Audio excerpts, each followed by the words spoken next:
Contractor announces completion of Nigeria's first deep sea port. Oil prices edge lower as China COVID-19 woes damping demand. Plus, shares in the Asia Pacific were higher on Tuesday ahead of Australia's central bank decision. This is Business Express on the network service of the Nigerian Television Authority, the NTA, and we are reaching you from Abuja, the nation's capital. I am Leah Katun Babatunde. You're welcome.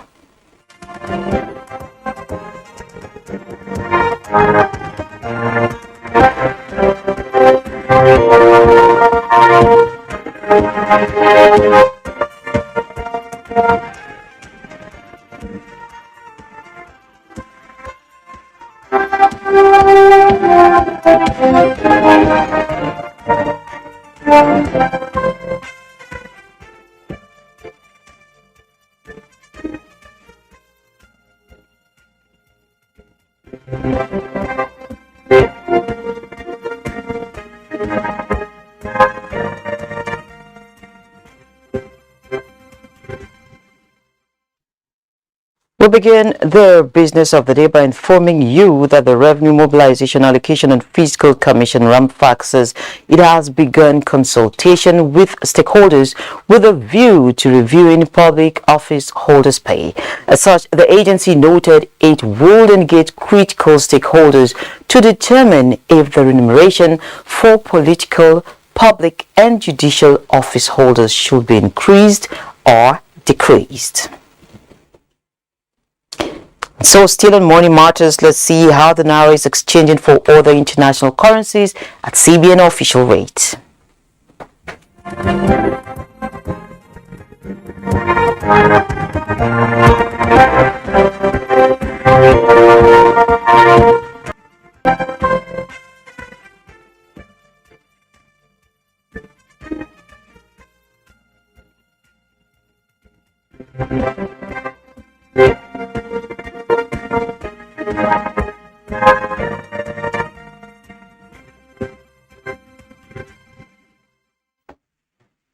If the global system wants to truly empower women, ICT programs must address gender and class-based barriers to women's access. This was the position of women on the sideline of the 2022 African Women Conference in Banjul, the Gambia. Adebola Brookslin has that report.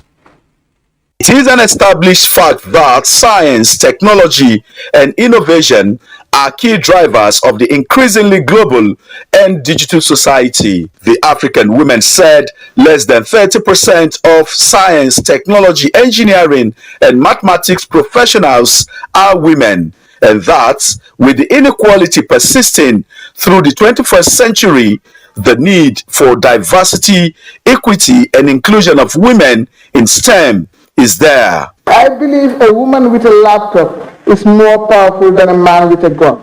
The best way to infuse tech is to start at the grassroots.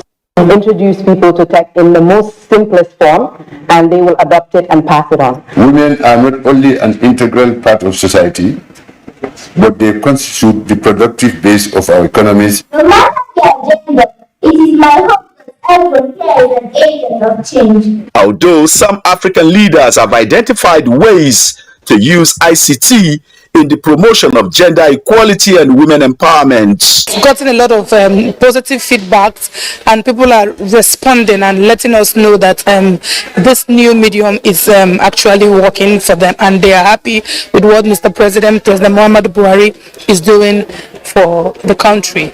It's also up to the women to get out there and seek. Don't just fold your hands and wait for things to come to you. You need to go out there and you need to get what is due to you. It's not like you are begging. The women stress that unless the gender divide is specifically addressed, there is a risk that ICT may exacerbate existing inequalities between women and men and even creates new forms of inequality. Thank you, Adebola, and of course that will be our focus this morning as issues around women empowerment and ICT continue to top conversations globally. But right here in the studio, I have the co-convener Africa Women Conference, Dr. Jumai Amadu. You're welcome to Business Express. Thank you very much, Leah. Thank you for coming on the program this morning, and straight from Banjul, I believe. Yes. So can you bring us up to speed what really transpired? Thank you very much. We had a great time in Banjul, in the sense that women from across Africa were gathered there, and the same issue kept resonating each time each panelist come to the mic to speak. The fact that women are not where we are supposed to be in terms of ICT, in the media, and also through the entertainment industry, for us to bring those issues that are confronting us to the front burner. These are the issues that we try to dissect in Banjul, and also proffer solutions on how women can take advantage of these opportunities that have been made possible for us. So what did you identify as the driving factors responsible for the women in, will I say disinclusion now? At times, we have this cultural barrier also. We also have the system. Society itself sees women as people who are not capable to do certain things that they believe that is exclusively for men. And a lot of development have happened. We've seen women striving in the tech industry. Like one of our panelists in Banjul, she's one of the number one, I could say, in Gambia that is into this ICT processes. Even before the advent of COVID-19, she was doing it. COVID-19 came and provided lots of opportunity for her in her country, and people are now seeing her as a rallying point if you're talking about ICT and tech business in Banjul. So if women are given the chance, like we said, we don't even need to wait to be given the chance. We should strategize, which is one of our take home from Banjul. We shouldn't beg for men to give us the opportunity. The opportunities are there for us to just strategize, take our place on the table, and see how we can contribute meaningfully to development of Africa in general. Okay, I like the fact that that the conversation has shifted from asking to seizing the opportunity. Strategize and yes, take what belongs to you side by side with the men to see how we can collectively develop our society. Because like one of our speakers said, a woman with a laptop is stronger than a man with a gun. So if women are given the opportunity, I bet you, if we are empowered, it will benefit not just women, even men in general are going to benefit from the fact that women are given the chance to be able to do what they are supposed to do, contribute to the development of the society. This conference is the 6th in the series. Yes. I want to take you back a bit. How did we get here? What gave birth to this initiative?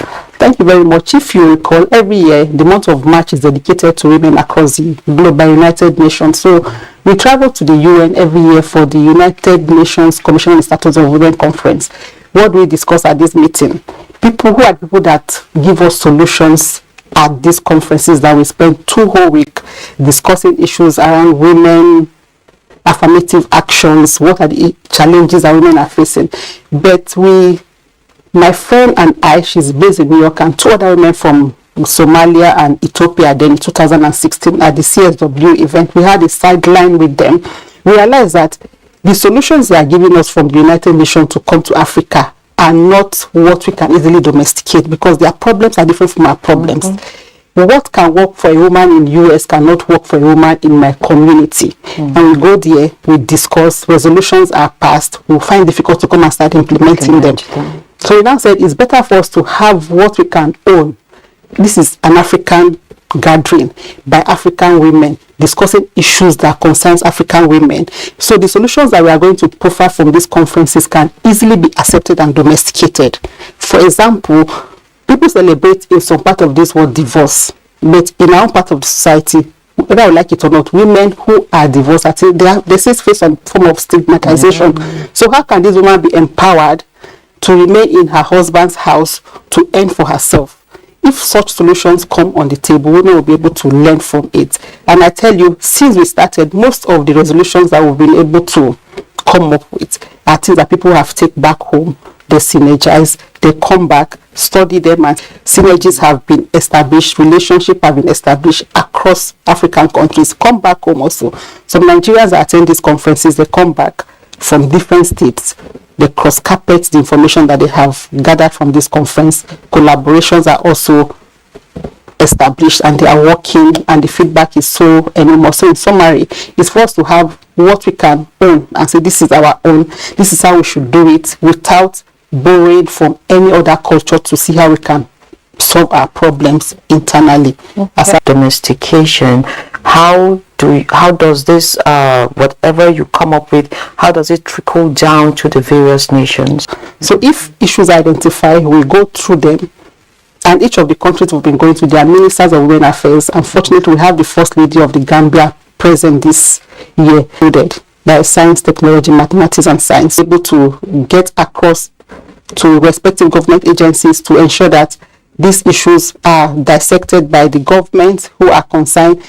Then you now see how you can mainstream everything that has to do with gender. So in terms of domesticating, we identify, for example, Science and Technology Ministry will work together with Ministry of Women Affairs, work together with Ministry of Health when we talk about women mental cases. So all these issues are channeled towards a particular agency, which in this case now is the Ministry of Women Affairs, to see how they can be domesticated also through the relevant CSOs that are also championing this cause in the form of advocacy. So everybody has to be on board to ensure that none of this issue is left unattended to.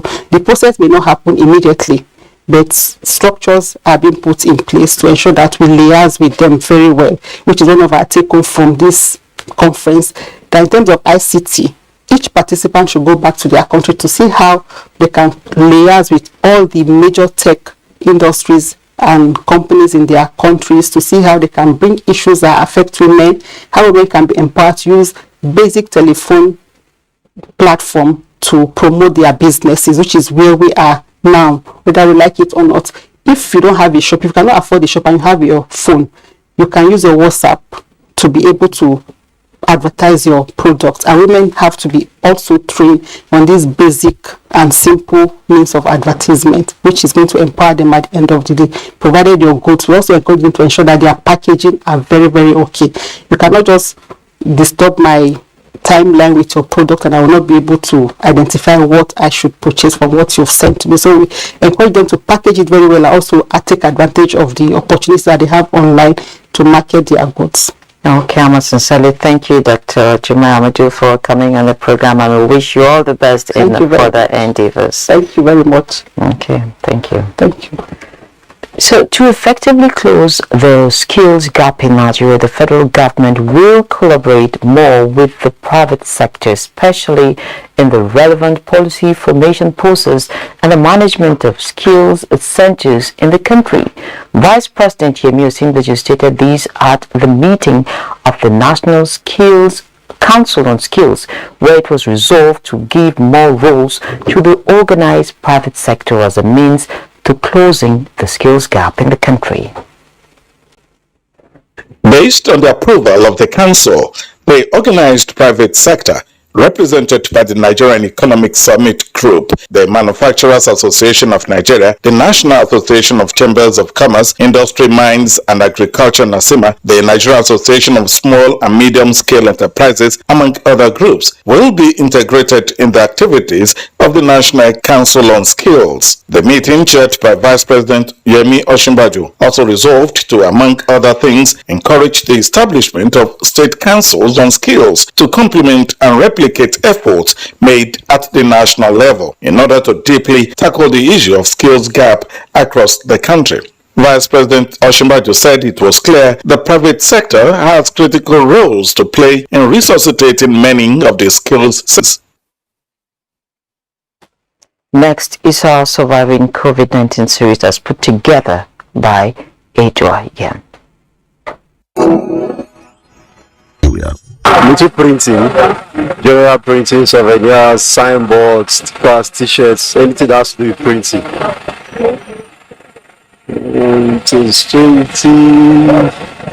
Since 2007, especially. So printing has been a hobby, drawing and design. In school, when I was in school, I like to draw, like artwork. So that's the motivation. COVID issue was a global issue. It affected the whole world. Likewise Nigeria. And we're not out of it. It affected us financially and otherwise. We're not coming to work. Our shop it was locked. But we thank God that we are here. We survived it. Leader in my church. So I think from my church they gave us foodstuffs. Then most of our family members, some supported us and everything. We just survived somehow. Just to say we survived. So, have you had CBN grant for small and medium businesses? We heard about it only online and on radio. So, if you were to get it now, what would you do differently with it? How would it impact your business? It depends on how much I'm asking for and how much they decide to give me. If it's up to machines. As a businessman, once you expand your business, of course you need more hands. Of course, labor will come in. And you also teach the younger ones that are coming that also want to, that aspire to be printers. Nigeria. African trade union leaders want labor laws to be fully considered in negotiation and implementation of the African Continental Free Trade Area Agreement AfCFTA to protect rights of workers and domesticate production. The union leaders took this position at the Africa Sub-Regional Workshop on Trade Unions and the African Continental Free Trade Agreement held in Abuja.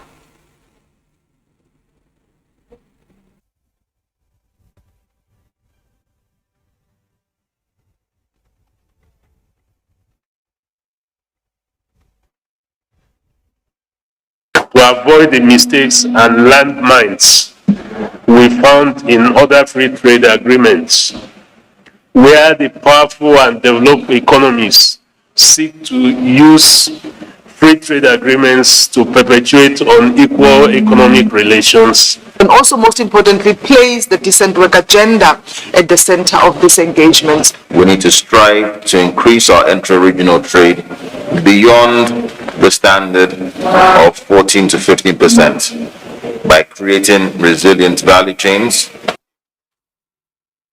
The Joint National Assembly Committee on Agriculture is asking the Minister of Agriculture to provide specific action plan that will mitigate imminent food shortage in the country. This was when the minister faced the committee to defend 2023 budget proposal of the ministry.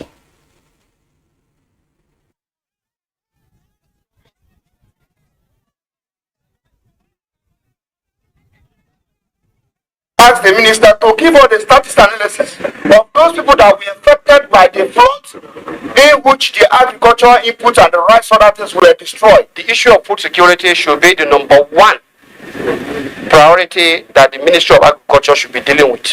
We are already assessing the situation. How much farmland has been flooded? How much crops, whether rice or maize or whatever it is, has been damaged. The main concern about food scarcity in the coming months, we will not allow that to happen. We have noted areas where our members have raised concerns, and we will engage the ministry to make sure that the specific areas where these projects are being executed are provided. The ECOWAS Sustainable Energy Forum 2022 has opened in Abuja with focus on building the structure for moving the sub-region from resilience to seamless energy transition.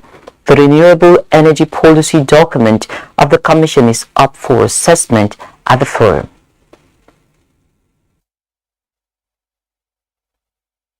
While Nigeria led the charge in becoming the first African country to develop such a detailed energy transition plan, we know the captured ambitions are not unique to us. Though our contribution as a continent to global emission is insignificant, it is clear that we remain committed to limiting emissions even as we develop, for example, by increasing the share of renewable energy in our energy supply mix. To date, only half of ECOWAS citizens have access to modern energy service. Hence, they are constantly deprived of the full benefit of electricity for socio-economic development. Meanwhile, oil prices inched lower on Tuesday, extending losses of 1% from the previous session as more extensive COVID-19 curbs in China increased fears of slowing fuel demand in the world's second largest oil consumer. Brent crude for January delivery was down 4 cents at $92.77 a barrel. The December contract expired on Monday at $94.83 a barrel, down 1%. U.S. West Texas Intermediate crude fell 18 cents to $86.35 a barrel. Let's take a trip to the commodities market.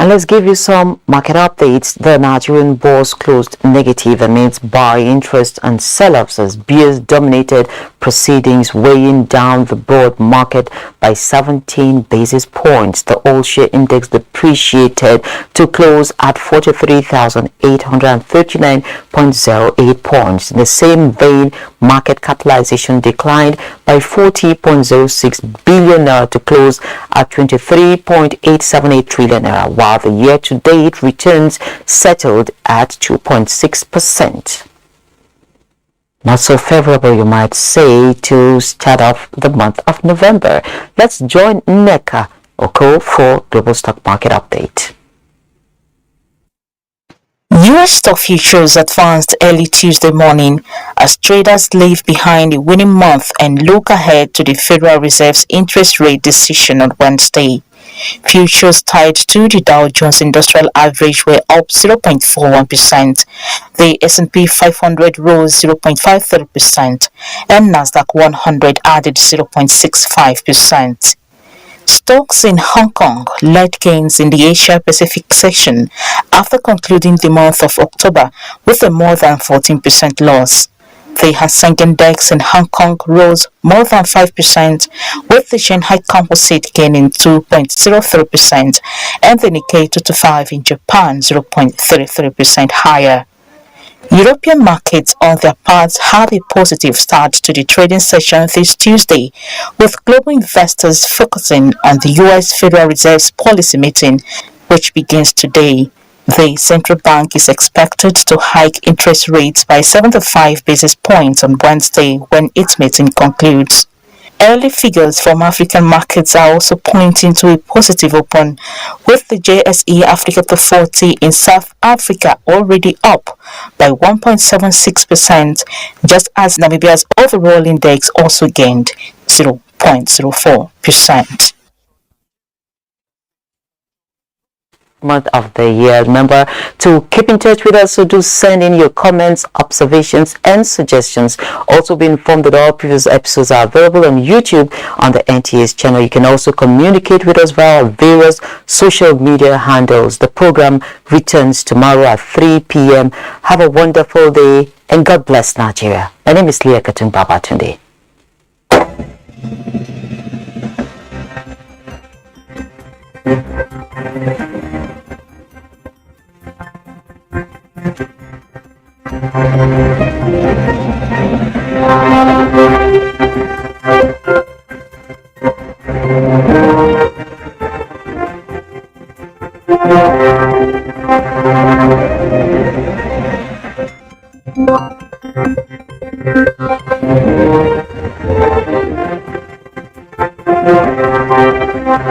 Although social media as a channel of communication is inherently harmless, it becomes harmful and damaging when used without discretion and thoughtfulness.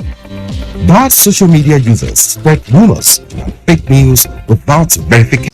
Have no singular of doubt that history will be fairer and posterity will be kind to us. Those who use the modern terminals at our airports will remember who. Those who ride on modern trains along Lagos-Ibadan, Abuja, Kaduna, and Ikakwe will not forget those who made that happen. This message is brought to you from the Federal Ministry of Information and Culture.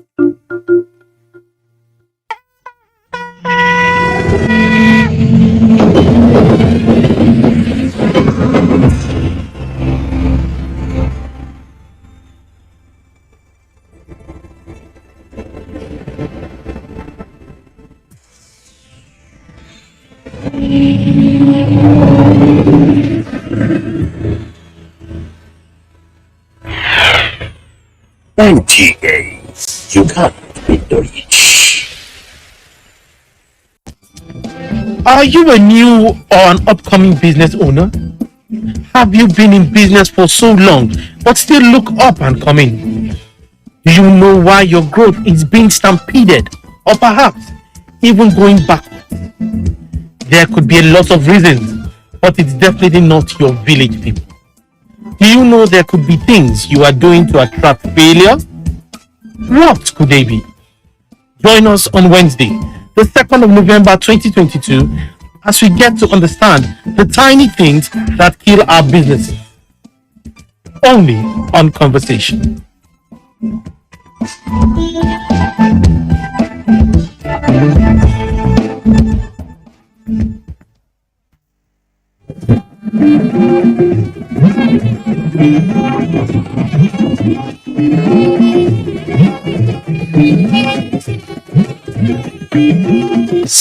This is the network service of the NTA. This is a breakdown going beyond the headlines. I am Akisa Wandera. Thank you for joining us. Proposals in African countries to tax the super rich have sparked debate among populations. We look at wealth taxation